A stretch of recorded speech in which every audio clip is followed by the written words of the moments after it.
Hello mga katubo! Ayan, magandang buhay at welcome po sa ating video ngayon. Ngayon ituturo po namin sa inyo paano po ang tamang pag-install ng Universal Sleep Type Coupling. Ayan, meron po tayong pipes, meron din po tayong mga tools gamit pamihit. At syempre, meron po tayong lubricant dito. Lubricator po yan or sabon na pwede natin gamitin pang lubricant.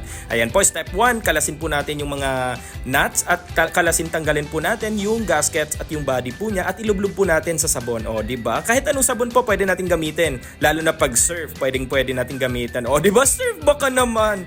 O, di ba? Pagkatapos po nating malublob at malagyan po ito ng lubricator or itong lubricant natin gamit ng sabon, pwede na po natin ibalik yung mga nuts natin or yung parts buo mismo at salpak na po natin yung pipe.